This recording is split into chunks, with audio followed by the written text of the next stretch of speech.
On rare occasion, life presents a door, the walking through of which can change everything.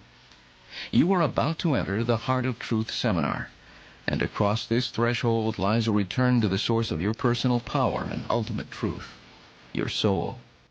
Once you remember this truth, healing and happiness will be drawn into your life experience. You're invited to participate fully during the seminar. You're among friends here, kindred spirits at a country retreat.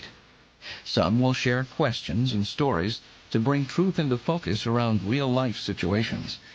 Please listen closely, do the recommended exercises, and experience the awesome emergence of your higher self in the process. This alone can bless your life many times over. Nightingale Conant is privileged to present The Heart of Truth with Neale Donald Walsch.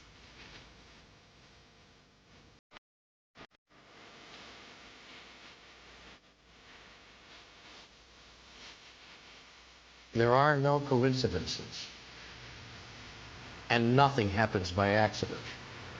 Each of you are here by divine appointment. How good of you, then, to have accepted this extraordinary invitation. Because this invitation did not come from Vic Conant, it came from God. How good of you to have brought yourself at this time and place to this material, to this truth, to this revealing, to this time of opening and time of sharing. How good of you to be here. These next moments that we will share together can change your life, and you will be the one to decide whether they do. We have brought together to share this moment with you a room full of glorious people, some of whose stories and some of whose experience you will come to know in these next few moments that we spend together on this program. We have gathered together to experience what I call the Truth Seminar. And the Truth Seminar is about creating your truth with regard to the four cornerstones of the human experience. And I'm going to list these four cornerstones of the human experience now in reverse order of importance, and we will discuss them in reverse order of importance. They're all important because they're all cornerstones, but there is just the slightest nuance in the ranking. And so we're going to discuss them and move through them during this program. In reverse order of importance, the least important first, the most important last. Money, love, sex, and God. Is there anything else that matters? Not much. You might say health, but if you have these four together, health will come. Lack of health is lack of truth about these four aspects of the life experience: money, love, sex, and God. Now, in order for us to really share in a quality way in these next moments, we're going to have another agreement. Not just the agreement to be in the room together, but we're going to have a second agreement that has to do with the quality with which we experience our being here. We have to be here in a certain way, transparently. We must agree, if we are to co-create the optimal experience, to be in the room transparently. And that will be the experience of what I call total visibility.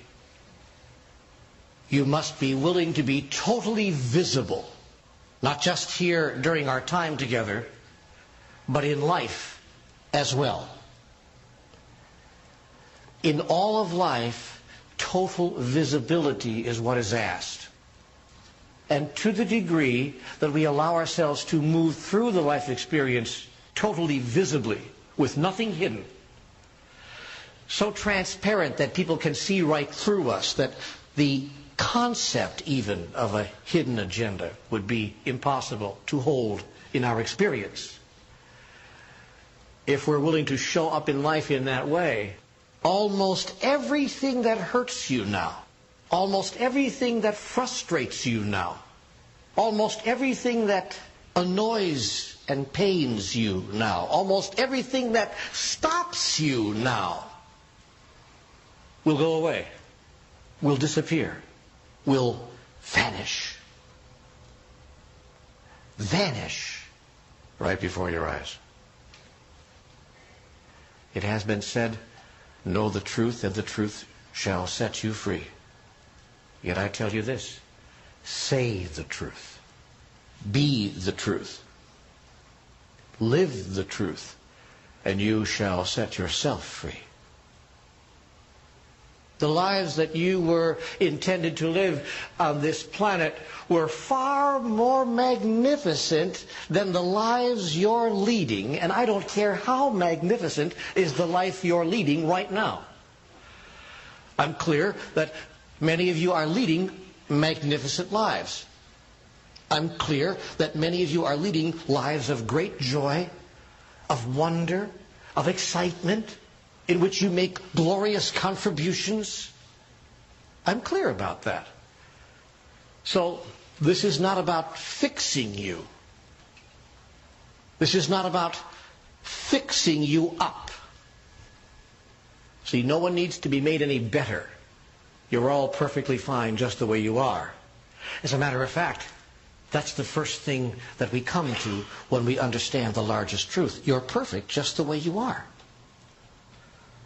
You're perfectly fine. Of course, it's our thought that we're not perfectly fine the way we are that causes us to show up in a way which is not totally transparent. See? And the whole society has done that. We have created a world and a society which has decided to base itself on a bed of secrecy. This is our behavioral code in this society. I call it the secret code. And this code of behavior holds that what you don't know won't hurt you, and that what someone else doesn't know about you won't hurt you either.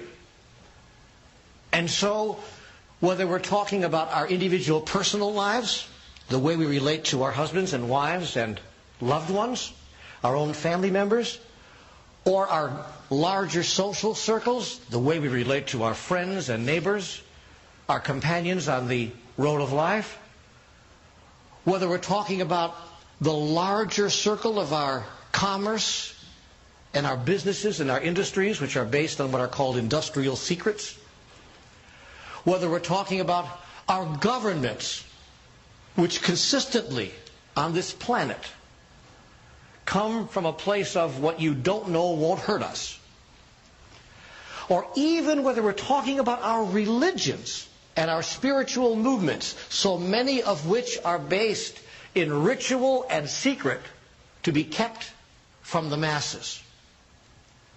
From a standpoint of what I call spiritual arrogance, forgive me if this touches some of you in the wrong place, which come from a place of spiritual arrogance which suggests that there's something about the largest spiritual mysteries that would be incomprehensible to you, or would be so extraordinary that you couldn't hold it in your reality, so we had better not tell you.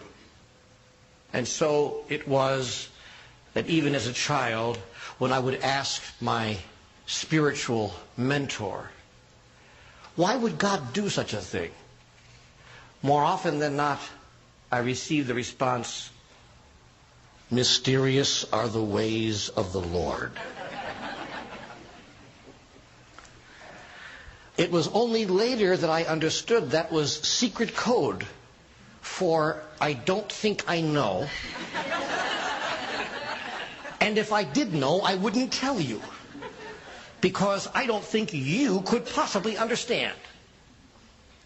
One of the world's major religions even spent hundreds of years celebrating the most commonly held ritual of that church on a daily basis in a language that nobody understood. And they were trying to hold your interest with this. So we have a whole world society based on secrets. And if you think I'm exaggerating, I want you to look at life as you've experienced it and see if it isn't true that at least in some corners of your experience, you have discovered that in fact society rewards those who don't tell the truth as much as those who do. In fact, maybe even more so. You know, social lies have become, now get this, social lying has become the preferred form of etiquette, as opposed to simply saying what's so. I found this out about 8 years ago when my wife and I, a former wife, not the wife I have now, when my former wife and I were invited to a party. It was a telephone invitation, a kind of a quickie, spontaneous thing on a Saturday night. Phone rang. I picked up the phone, and the question was, would you guys like to come over tonight and play some parlor games? We've just decided to invite a few friends over. And I said, well, you know, actually, it would be fun, but I don't think I want to do that tonight. I was really kind of hoping to just stay in this evening, watch a good movie, and be alone with my sweetheart. And I don't want to come to your house tonight. But thank you for asking me. And I hung up the phone, and my wife overheard me. And she said, did you actually tell them that you don't want to go over there? I said, yes. She said, why did you tell them that? I said, I told them that because it was the truth. Well, why didn't you just tell them you couldn't? I said, but I can. I just don't want to. She said, well, that wasn't very polite. See? Our society has decided that the lie is the polite thing and the preferred form of etiquette in many social situations. And if it were just limited to the harmless social situations, we might even come to, well, so what? But it's not. It's everywhere you look. In the important moments of our lives. In what we share with each other about what's really going on and what we're really feeling and how it really is for us. And of course, there's a very good reason why we have come to lie. Isn't that, by the way, anybody see that wonderful movie with Jim Carrey, Liar, Liar? Isn't that great? For 24 hours, he couldn't lie. Wasn't he wonderful trying to get the words out, you know? He couldn't get the lie out. And it's just a marvelous, marvelous movie and a wonderful metaphor for what I'm talking about. Do you remember when he made love with the woman, his boss? She said, how was it? He said, I've had better. Then he turned to himself, I've had better. Oh, gosh. Wouldn't it be great if tomorrow, for the next 24 hours, all we did was tell the truth about everything? Dare you, double dare you. See, what do you think would happen in your life if you just decide? As a matter of fact, that'll be the new rule for this weekend. Okay. Rule number 1 for the weekend is you have to tell the truth about everything to everyone. See, now some of you would see, what a great adventure, and you'd embark on it like, yes, I do that anyway all the time. That's why I have no friends.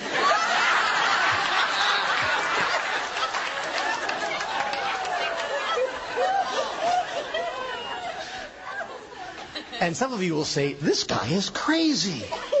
What does he want from me? And yet I'll tell you something. Until we can get to a place where this becomes once again the preferred behavior, we can't heal ourselves as a society. Now, I said before, I haven't come here to fix you. I don't have to fix you. But we have an opportunity to heal ourselves. And healing ourselves is not the same as fixing ourselves. Because we don't have to fix anything to be healed. And that's the first thing that will heal us, is to know that we don't have to fix anything. In the moment that we stop trying to fix things, we're healed. If we're willing to tell the truth about it. See, if we're willing to tell the truth about the fact that we don't need to be fixed. That sounds like this. Hello, I'm Neale, and I don't need fixing. Thank you very much. I'm perfectly wonderful just the way I am. I'm past perfectly wonderful. Truth be told, I'm magnificent. I'm past magnificent. Truth be told, I am the life and the way. Follow me. Or if you prefer, I'll follow you. How many of you could say, I am the life and the way? Follow me. Yet if you lived your life as who you truly are, if you owned your own magnificence, the magnificence you've experienced inside of you in many of the moments of your life, if you owned that, claimed that, declared it, shared it, if you shared with everyone the most magnificent thought you ever held about yourself, you could say, I am the life and the way. Follow me. Come on. Let's go through the thicket together. Come on. Follow me. I'll lead the way. Follow me. There are those who would say that it is arrogant to utter such words. Then there are those who would say that it is blessed to live a life that would allow such words to be uttered. There are those who see the world as it is and ask, why? And there are those who see the world as it could be and ask, why not? Those of you who have chosen to join us equally share a glorious opportunity. The opportunity to be the answer to the question, why not? And the opportunity to provide that answer by providing us with your truth about who you really are and how it really is. So, the second level of agreement that we ask from you is that you show up in the room transparently. That from now until the end of our time of sharing, that you agree through the processes that we will co-create, through the exercises and the explorations that we mutually undertake, that you agree through those and other devices to demonstrate to us who you are and to be transparent. No secrets, no hidden agendas, no withholds. A withhold is a secret. That which is withheld is lied about. When we know that not to withhold it would assist another in moving through this moment in their life. See, understand what I'm saying here. This is not an argument for walking down the street and seeing the first 5 strangers that you encounter and saying, hi, did you know I lost 30 pounds last week? I was really ugly before I did that. This isn't about just telling everyone everything about your life. That's not what we're talking about here. However, if there's something that you are withholding from someone that you know darn well in your heart of hearts, that if they knew that, they could negotiate the next moment in their life better. In other words, to put it in a vernacular, if you're holding 5 cards and you've only given them 4 and you know it, and still you're playing the game called, let's see who wins this hand. 5 for me, 4 for you. And all of us know if there are people in our lives right now to whom we've dealt 4 cards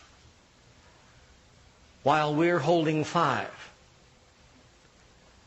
All of us know the unsaid, has been said in a false way through your silence.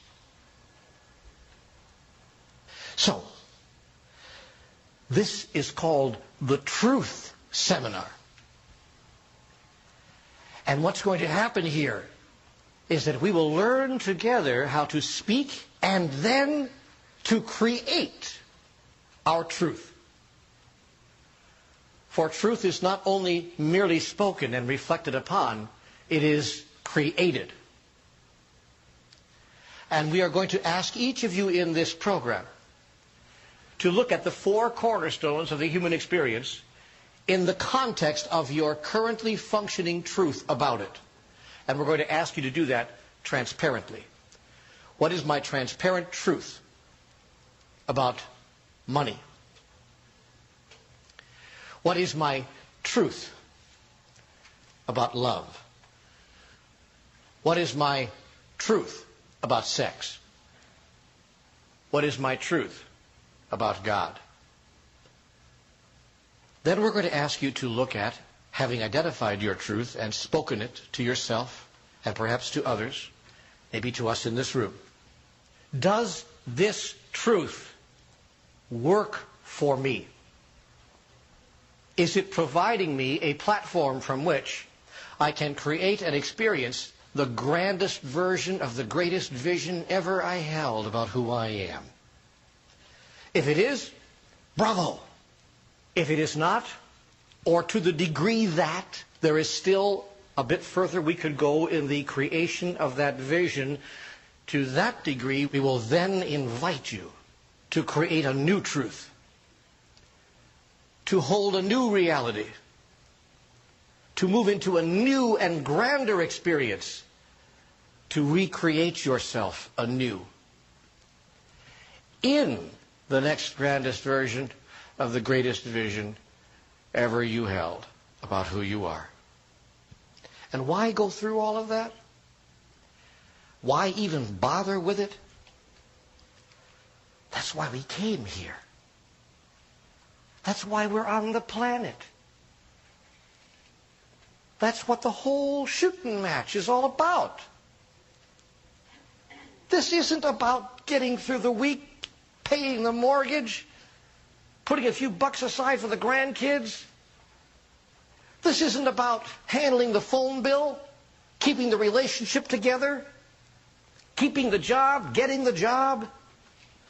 This isn't about this experience called life, what so many people have allowed it to be about. Your life has nothing to do with what you're doing, and everything to do with what you're being. Because you are not a human doing, you are a human being. And if you're not being what you're being from the place of your deepest and grandest truth, then what's going on? What's the point of it? And I tell you this, if you do not come from this place sooner or later, you will ask that question at the end of your life. I promise you. My father at 82 looked me square in the eye and said, "What's the point of it?" That's a very sad question to ask yourself at 82. What's the point of it? But it's not an uncommon one, because so few of us really know who we really are. I didn't. My God, when I was 16 years old, I thought I was my hair. I did. I was convinced that I was my hair. I must have been, because when my hair didn't turn out exactly right in the morning, I refused to be seen in public. Actually, not much has changed through the years. But when I turned 18, I got clear. All right. That was a silly, immature thought. Of course I'm not my hair. At 18, I knew the truth. I'm my car. And I knew I was my car because I could sense something about myself when I got behind the wheel of my car.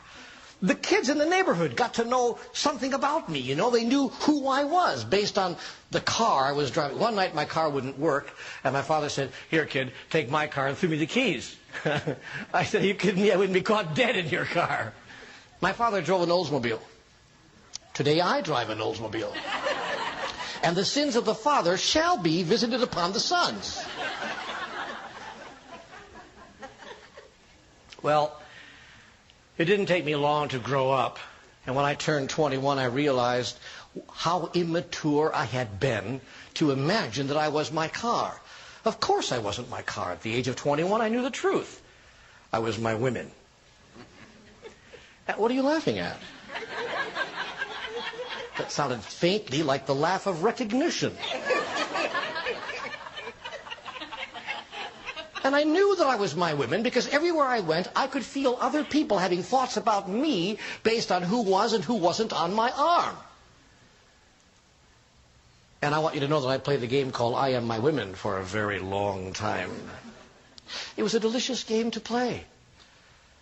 But then one day I woke up and I realized, wait a minute. I can't be my women because if I am my women, I must have multiple personality disorder. Okay, I said, okay, I'm clear I'm not my women. And then I came to the conclusion at the age of 36, my father said the kid's finally grown up. I came to the conclusion that most of us, young American males in the latter part of the 20th century, came to. I am my job. Yes, of course, my job. How come mostly women in the audience noticed that? Did you notice that? Very few men announced that just now. Guys were wearing the emperor's new clothes. Of course. And believe me, I played the game called I Am My Job at a very high level. As in, hey, it's my job, it's my work. I have to. It's my job.